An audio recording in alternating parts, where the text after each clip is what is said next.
A year ago, Jenny starts a school, like a hybrid school, as like a side project. Currently has 250 students after 1 year. So she's like, I'm like an accidental business owner. Jenny is not in the arena yet, but she's about to be.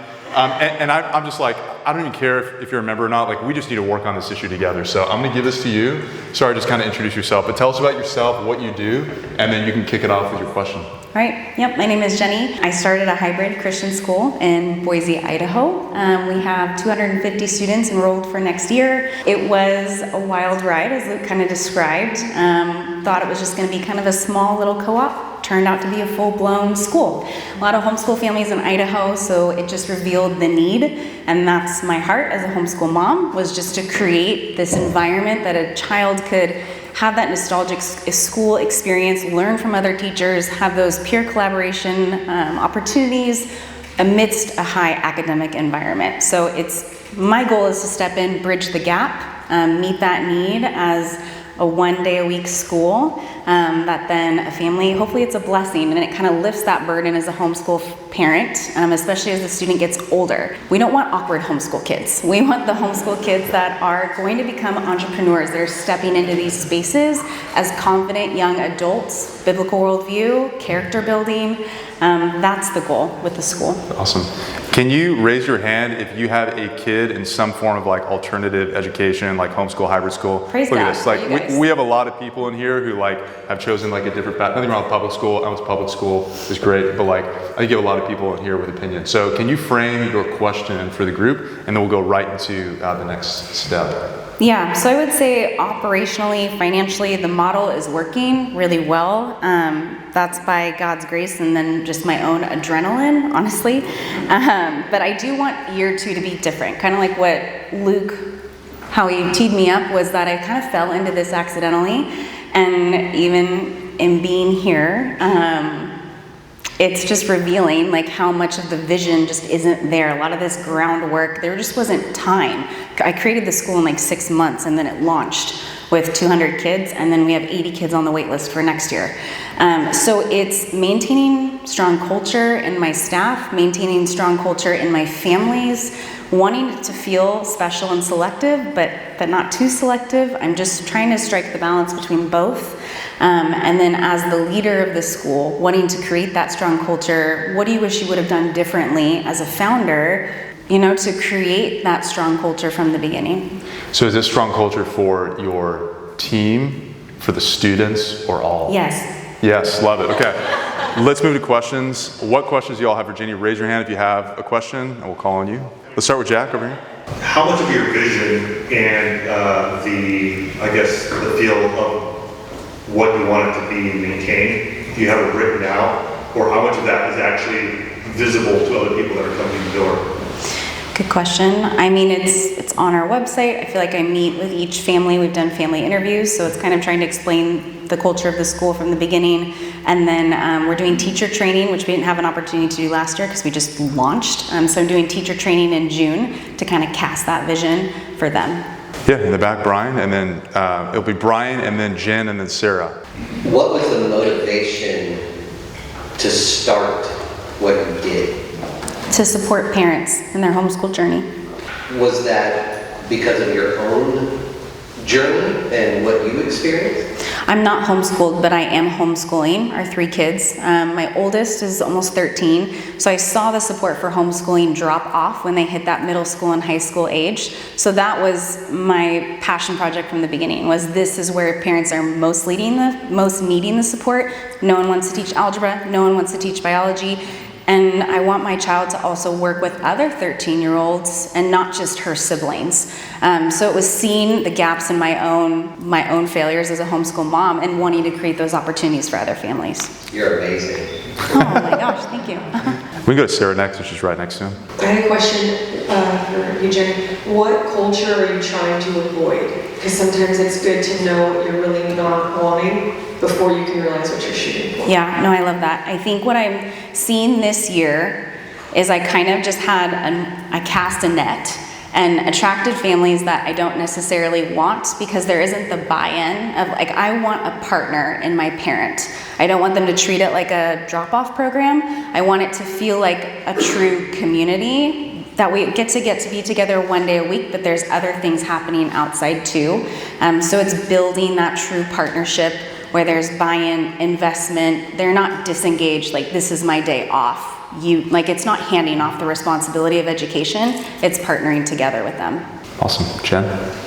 I mean, it sounds like you kind of got it figured out, so I'm curious what, honestly, so you said that you want your second year to be different.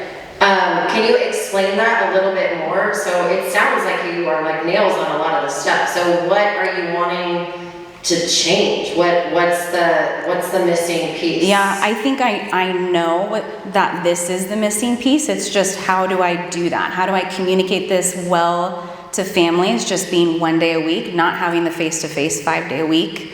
And then with my teachers, making sure we all have the same vision too, just like how you guys have built teams, this is my team of people, and making sure we're all on the same page because they come from all different backgrounds. They could be homeschool moms, they could be public school teachers, Christian school teachers, so it's making sure the vision is the same, and I've just never done that before. So whether it's retreats, workshops, training time, I would just love any ideas. Ange, and then Andrew, and then Matt, 3 in a row. Do you do any like midweek video or newsletter communication or anything like that? After school on Monday, I send out like a newsletter to families, kind of recapping the day and going over any announcements. Do you ever use video for that? No.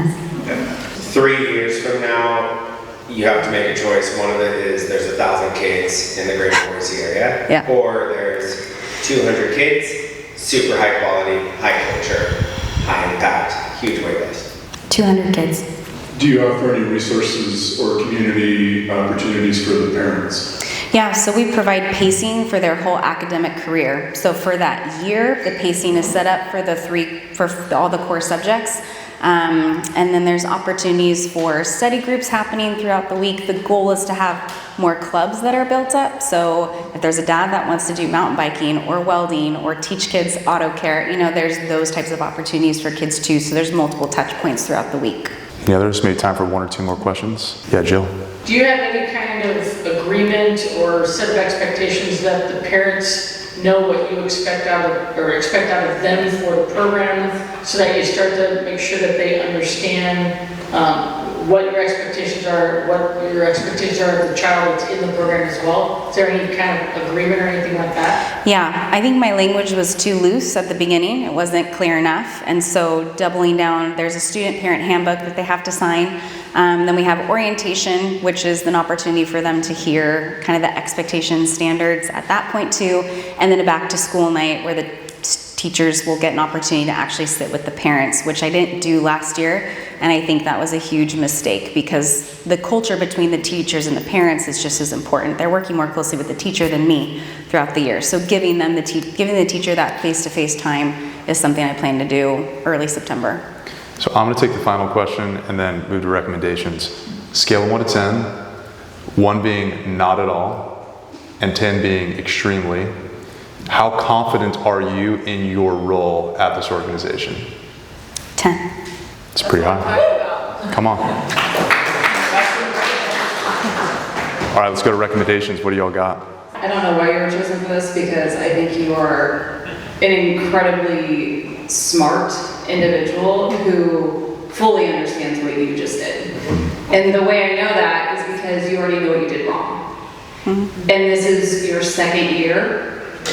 It takes a lot of us a decade to then retroactively say, oh shit, in the first 3 years, these are the things I did wrong. And you're 12 months in and have already changed your plan based on what you know was a misstep. So whatever we could all tell you in this room about best practices, the books, the podcasts, whatever, the biggest thing that's going to be your advantage right now is constantly reevaluating, assessing, and then holding yourself accountable to what you know to be true about where you missed an opportunity based on what you want. And I think Pat's correct. Part of that is you're just going to have to say no, and you're going to have to look people in the face and say, that's not what we do here. Or, I'm sorry, you missed 1 of the 10 things, and that's not good enough for us because we have 79 other families on the wait list who are willing to do 10. So you're a 10 in confidence, which means you'll be able to do that. And you're clear about where you've already missed that, which means you're not gonna compromise again. So I don't think you're gonna have a problem. I think you just needed us to tell you, a room full of people who supposedly do this, that one, we also don't know what we're doing, and two, we wish we would have known 12 months into our businesses what we did wrong. I'm gonna need your number. Dang. So that was a mic drop moment. I don't have a recommendation because we're going to finish with that. I do have a comment. When I asked you the 1 to 10 question, your answer was super gangster. 10 out of 10. That was awesome. I was like, oh, maybe 8. I don't know. It's like 10. Full send. I love that. Can we give it up for Jenny? Thank you.